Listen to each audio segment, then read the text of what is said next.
ทักทายสบายดีพ่อแม่พี่น้องเนาะเมื่อทุกคู่ทุกคนมื้อนี้ก็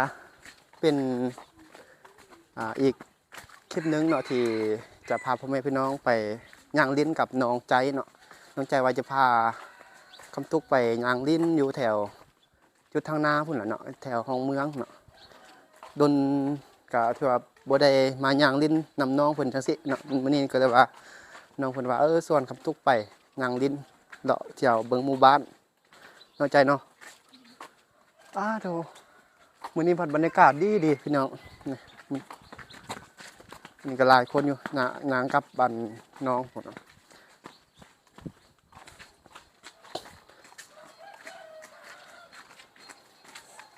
มื้อนี้ตอนสวยแดดก็จะร้อนแหน่หน่อยนึงเนาะเดี๋ยวเอากันห่มมาเนาะใจเนาะเอาไม้ปิดให้น้องซะแต่น้อย FC จะว่าน้องใจคือบ่ปากเด้สินะมีใส่เกลือนี่ก็เลยได้บ่โอ้ยอยากโกนเดี๋ยวให้น้องหันลองรีวิวดูว่าจะพา FC ไปเบิ่งยังนี่ลองเว้าดูให้ FC บอกว่า ยินเสียงน้องหน่อยดู บอกว่าบ่ฮู้ว่าเอาน้องก็ว่าเดี๋ยวจะพา FC ไปเรียนอยู่บอนใดสินะน้องก็เว้าไปเรียนทางหน้าสินะเอาน้องก็เว้าดิให้ FC เฮาได้ยินเสียงน้องเด้คนให้ FC จะว่าน้องหันบ่ได้ยินเสียงน้องเลยสินะบอกว่าหลานเราบอกว่าได้บ่ทำอายเด้อสบายดี สบายดีมื้อนี้จะพา FC ไปย่างดินหมู่บ้านบอกว่าได้บ่อันยาพูดเนาะมื้อนี้จะพา FC ไปย่างดิน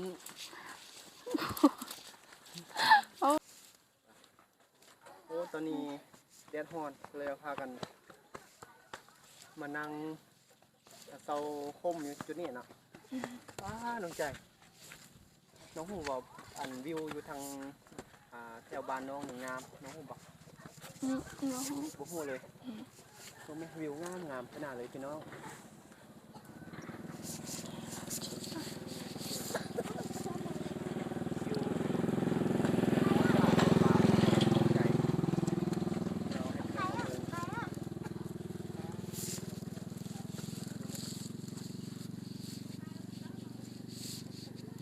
บอกพี่น้อง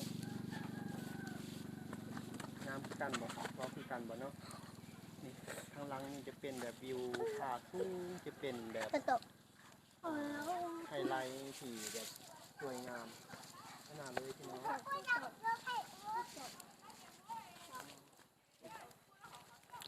ปเดี๋ยวเราย่างไปดินแถวทางนาเนาะใช่เนาะแต่ที่ต้องพา FC เราย่างครับอันนี้จะพาน้องใจจะพาไปเลาะเบิ้งผมหมู่บ้านเนาะของน้องแต่ละเทือหันมากับบเลยพาพี่น้องเขามาเลาะจังซี่นะนี่ก็เลยว่าพากันมาเลาะน้องใจจะพาFCไปเลาะเบิ้งหมู่บ้านพี่น้อง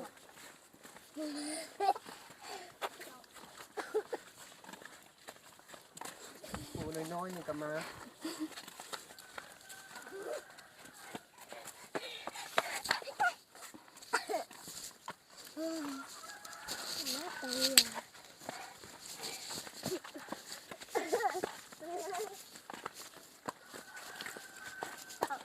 นา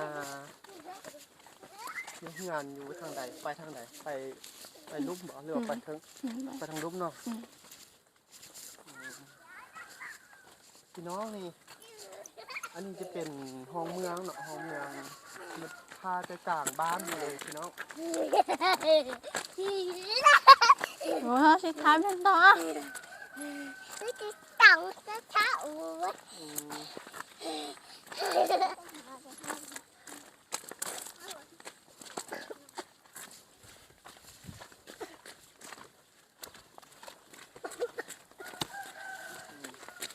ตั้งใจว่าให้ FC เฮาได้ยินเสียงหน่อยเด้อ ยิ้มเลยรอเอฟซีเฮามีเสียงแบบเนาะเอฟซีเฮาคือฮอดน้องใจว่ามือได้เห็นคลิปน้องใจอีกเอฟซีก็จะถามคอมเมนต์ถามอยู่ในช่องคำชมตลอดเนาะ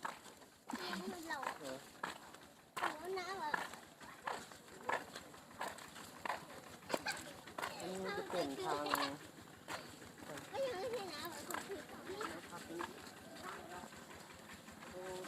ไปนั่งกันอากาศโคตรหอนก็อยากพาขี่ไปเราให้ยุ่งแต่ว่าอากาศมันร้อนจริงๆ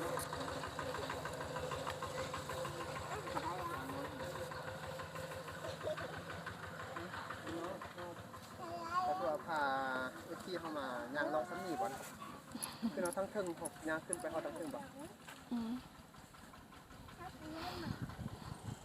มันไก่บ่ยังเขาขึ้น โอเค บ่ไก่ปะบ่ไก่เขายางเขาขึ้นเราขึ้นมาทั้งเทิงเนาะ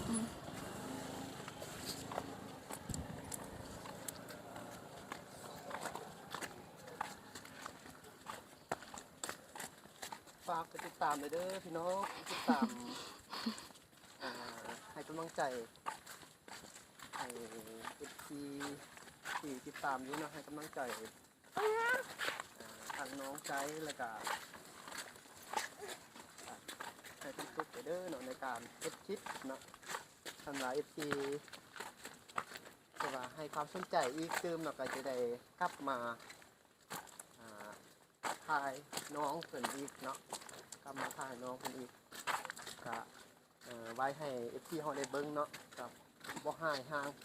บ่เกินห่างแล้วก็บ่หายไปโดนหลายเนาะถ่ายให้น้องใจให้เอฟซีเฮาได้เบิ่ง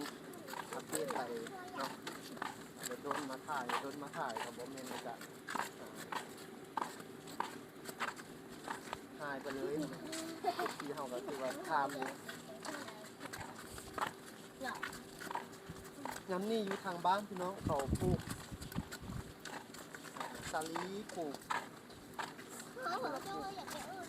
มักทั่วเนาะพี่น้องปลูกมักทั่วอยู่ทางบ้านน้องๆแต่ใจมีป่าบ่ใจมีป่าบ่ มันมี ผมมี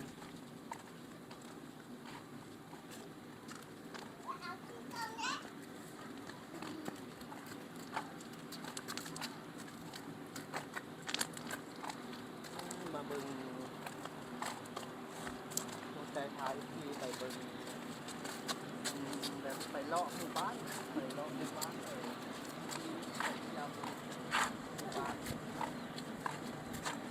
พากันย่างมากับไก่เติบเนาะมาเดี๋ยวพูดเลยเนาะไก่เติบ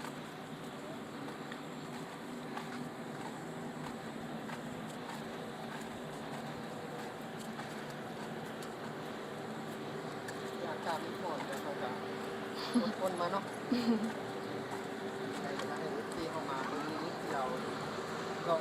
หมู่บ้านเองเนาะ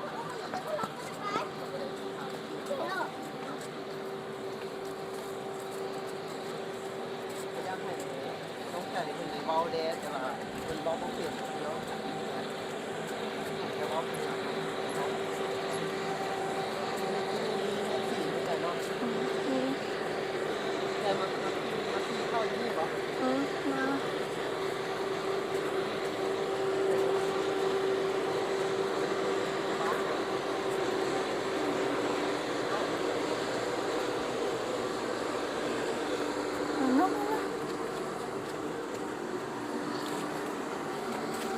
มา เหม็นเนาะ สบายเลยเนาะทำเลยใจ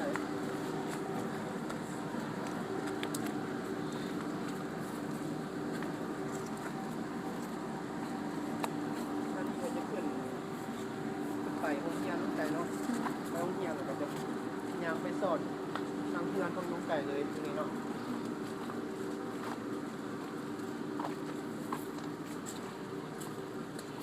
เหนื่อยเนาะ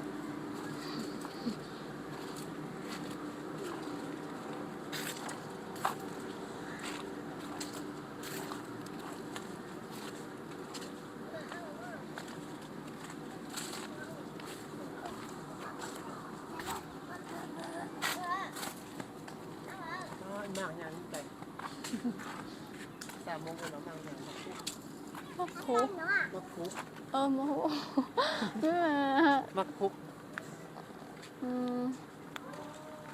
โมโหภาษาเนาะ เดี๋ยวก็จะย่างกายเฮียนไปเนาะไป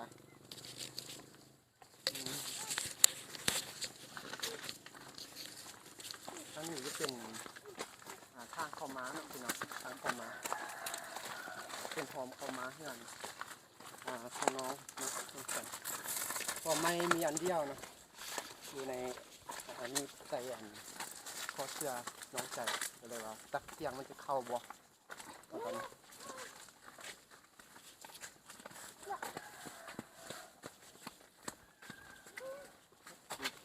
ทางนา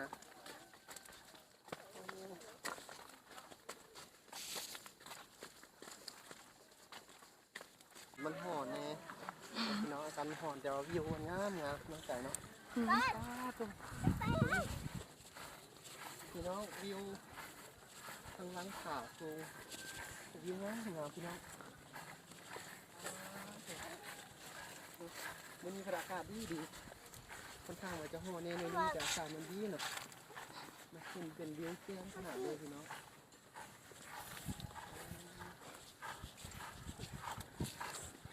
น้องใจเขามาไปซื้อตำกินในยางมาทางนี้บ่ใจยางมาทางนี้ใส่ขึ้นเลยเนาะ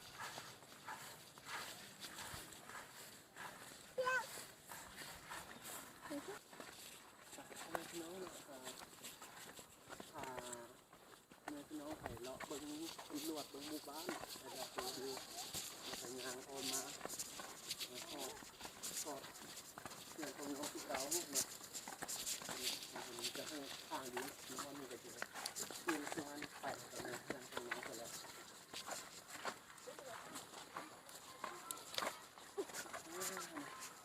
มีหัวอยู่ที่คอน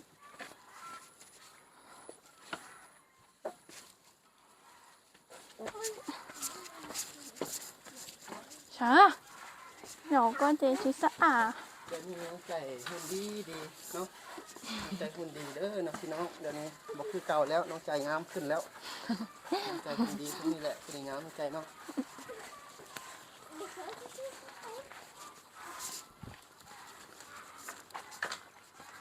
พี่น้องเนาะสำหรับคลิปนี้จะคือว่าจะจบคลิปประมาณนี้เด้อพี่น้องไปติดตามคลิปหน้าจะน้องใจจะพาไปเห็นยังอย่าลืมไปติดตามดูน้องใจเนาะคลิปหน้าคลิปหน้าจะพาที่ไปเบิ่งยังจะอย่าลืมกดไปติดตามกันไปนี่ก็จะที่ไว้วันนี้ก่อนเด้อนะบ๊ายบาย